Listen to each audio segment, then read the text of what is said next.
What's going on, family? Y'all already know the motto: stay woke, stay strong, stay focused, and stay positive.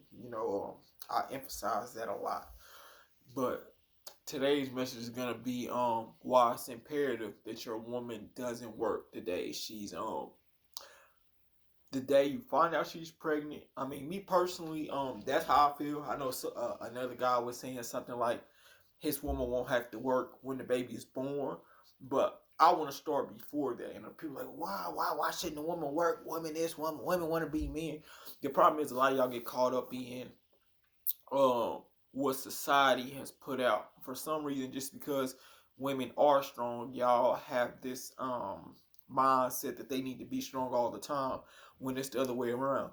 Don't get it twisted. A woman in any nature is actually the strongest, one of the strongest being on this earth. The things they can do, but the problem is just because somebody is strong doesn't mean they should have to be strong 24/8, if that makes sense.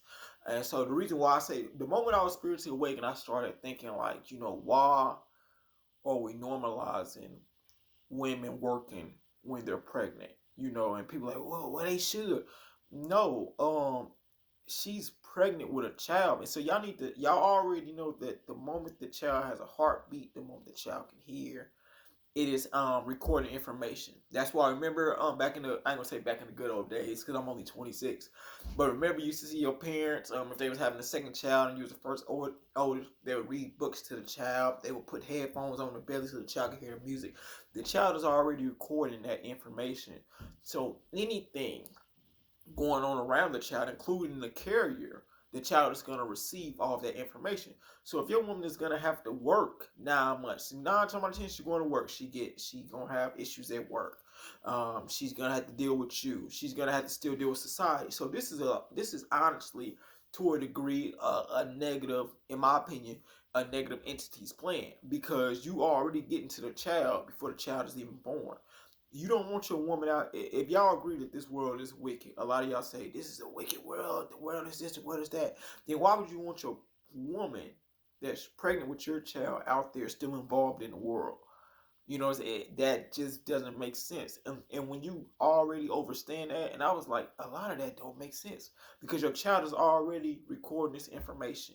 When you start to really find out and truly understand and understand who you are, then I'm already like, well, this is where it already starts. Before the baby can already get into the world, the baby's already receiving so much negativity because, okay, the mother's out here working. And let's be honest, it ain't too many jobs, if any, that's doing 8-hour shifts anymore. Almost every job I done had is 10 or 12 hours. So not only is your woman carrying your child, she's working 10 to 12 hours. On top of that, she got to come home and cook and clean because you consider yourself the man in the house. On top of that, you want her to be your sexual partner every night. So let's look at all this straining she's putting on her body on top of the baby. So it's like the baby to a degree is already receiving a lot of anger. The baby to a degree is already receiving a lot of like stress because that's what the carrier is feeling. Like a lot of dudes say, oh, the woman is always tripping during the pregnancy. A woman is, what's the word I'm looking for? A woman is only going to act out of what she's feeling. So if she's feeling stressed when she's pregnant, it's going to be times 10. So, fellas, the moment she's pregnant, you got, if you wasn't on your, which is a lot of y'all ain't, but let's say the moment you find out that your woman's pregnant, that's when it is time to stand up times 10. If you've been limping the whole relationship, the moment you find out she's pregnant, now you gotta stand on 10 toes. You gotta stand on 10 legs because you really have to be there for your woman and that child. And if you really want a healthy baby, then you got to make sure at all time the carrier is healthy. You can't say I'm gonna have a healthy baby if the carrier isn't healthy. And I'm not trying to disrespect women when I say the carrier, but some men don't see beyond the sexual object that a woman is, and unfortunately that's put out by the world. But if you want a healthy baby, how can a baby be healthy if the mother isn't?